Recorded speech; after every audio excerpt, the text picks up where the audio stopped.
Pronoun की श्रृंखला का लगातार अध्ययन करते करते अभी तक हम 7 प्रोनाउंस का अध्ययन कर चुके हैं। अब हम 8वां प्रोनाउन जो आपका जान रहे हैं वो है डिस्ट्रीब्यूटिव प्रोनाउन।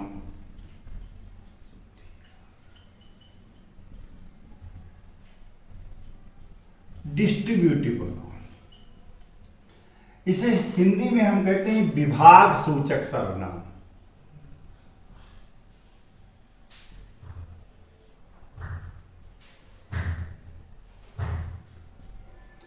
अब शब्द डिस्ट्रीब्यूटिव ही बता रहा है कि डिस्ट्रीब्यूटर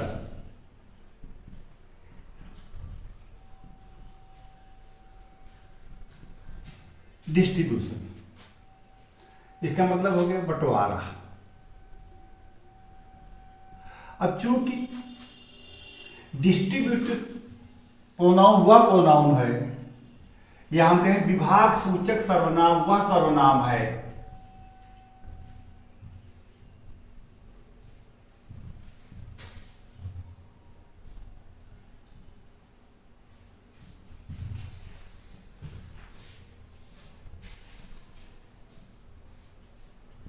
जो किसी भी सर्वनाम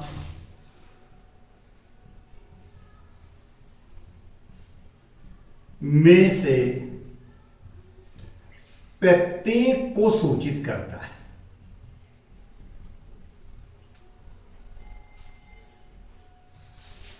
प्रत्येक को सूचित करता है। तो विभाग सूचक सर्वनाम वह सर्वनाम है जो किसी भी सर्वनाम में से प्रत्येक को सूचित करता है। इसलिए कुछ विद्वान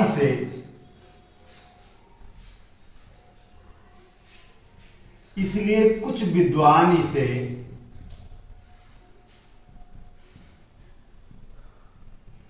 प्रतीकवाचक सर्वनाम भी कहते हैं।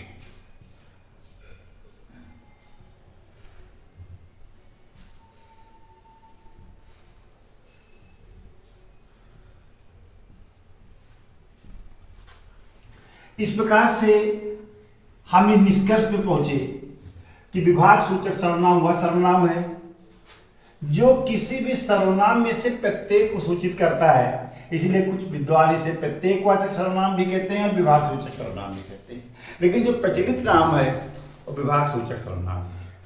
इस प्रकार से हम अगर इसको इंग्लिश में डिफाइन करेंगे तो डिस्ट्रीब्यूटिव प्रोनाउन इज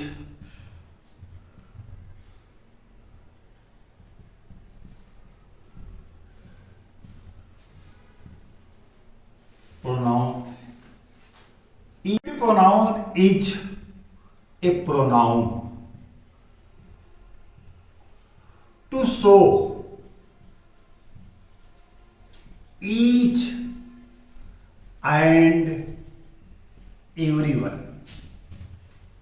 कहने का मतलब विभाग सूचक सर्वनाम वह सर्वनाम है जो किसी भी सर्वनाम में से प्रत्येक को सूचित करे।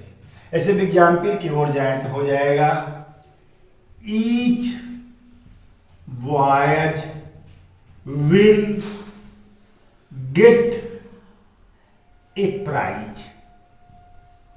each boy will get a। each का मतलब क्या हो गया? प्रत्येक। शब्द विच्छेद करेंगे तो क्या हो जाएगा? प्रतिधन एक, मतलब सभी। each boy will get a prize। हम लोगों के जमाने में एक कविता बड़ी मशहूर थी, Who has seen the wind? Who has seen the wind? Neither I nor you। हम नीचे वाली लाइन से अपना अर्थ ले रहे हैं। Neither I nor you। I भी आपका प्रोनाउन हो गया, you भी प्रोनाउन हो गया। अब हुआ नाइदर आई नारी, न मैंने देखा न तुमने देखा, तो मतलब प्रत्येक। अब जैसे दूसरा उदाहरण ले सकते हैं इसका, either you come or your brother. Either you come or your brother, या तो तुम आओ या तुम्हारा भाई। तो आपको क्या वर्ड मिला? आइदर। नाइदर यू कम,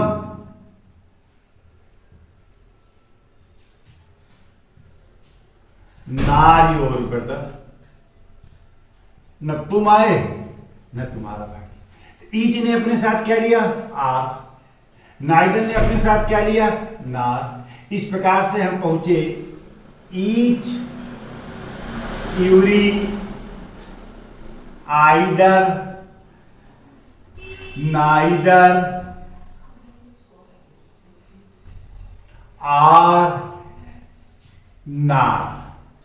जिस किसी प्रोनाउन में लग जाएंगे वो प्रोनाउन आपका डिस्ट्रीब्यूटिव प्रोनाउन हो जाएगा। इस प्रकार से हम डिस्कस पे पहुंचे कि distributive pronoun is a pronoun to show each and every one and its relation. हम चाहें तो आगे बढ़ा सकते हैं, एंड इट्स रिलेशन। हम अंतिम प्रोनाउन की ओर जा रहे हैं, जिसे हम कहते हैं रिलेटिव प्रोनाउन।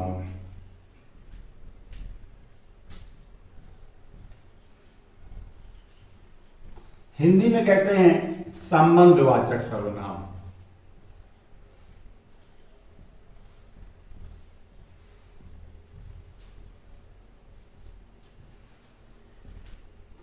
कहने का मतलब है कि संबंधवाचक सर्वनाम वह सर्वनाम है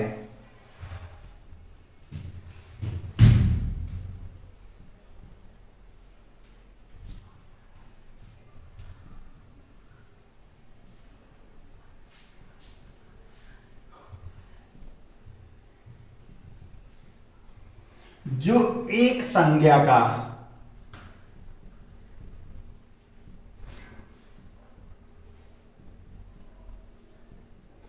दूसरी संज्ञा से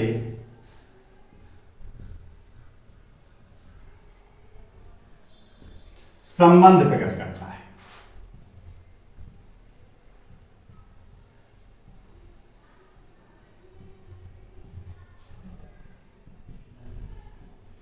कहने का मतलब है relative pronoun is a pronoun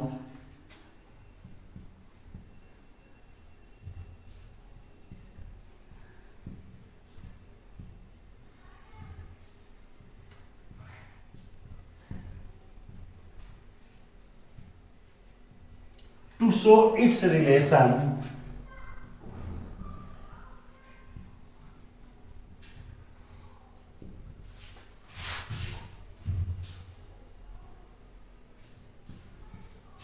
with another. Relative pronoun is a pronoun to show its relation. For relative pronoun is a pronoun to show its relation of noun.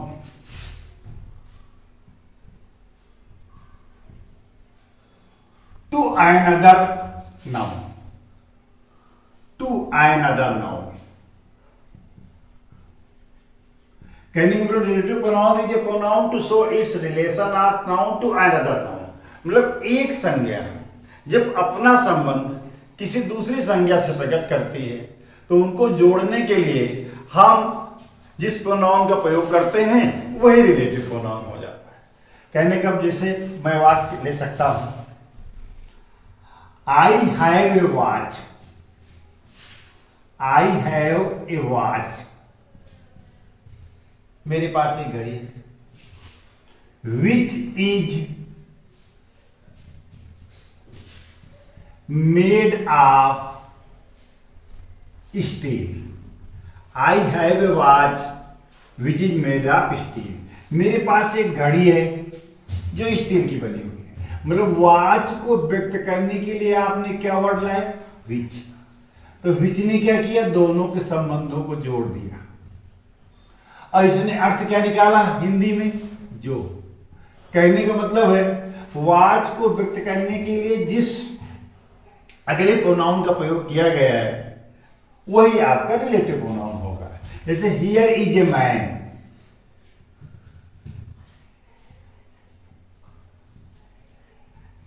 Who is my uncle. Here is a man who is my uncle. यहां एक व्यक्ति है जो मेरे चाचा है। तो man को आपने किससे जोड़ा? हु से। तो मैन को व्यक्त करने के लिए इसका प्रयोग हुआ हु का, तो ये आपका रिलेटिव प्रोनाउन हो गया। अगला उदाहरण देख सकते हैं।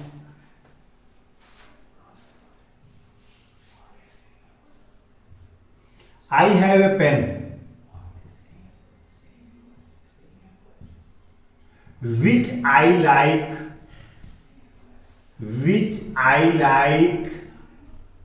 very much.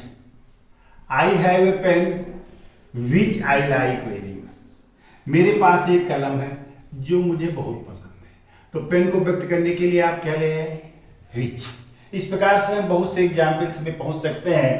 तो इसका मतलब वह प्रोनाउन जो अपने को व्यक्त करने के लिए किसी दूसरे एक नाउन अपने को व्यक्त करने के लिए किसी दूसरे नाउन की सहायता लेता है, वही आपका रिलेटिव प्रोनाउन। इसमें क्या हुआ? I have a pen which I like very much, इसमें क्या हो गया? Which. Here is a man who is uncle है, तो यहां पर क्या हो गया? Who. I have a watch which is made of steel, तो विच हो गया।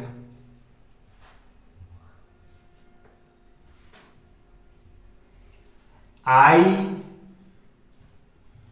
go to temple.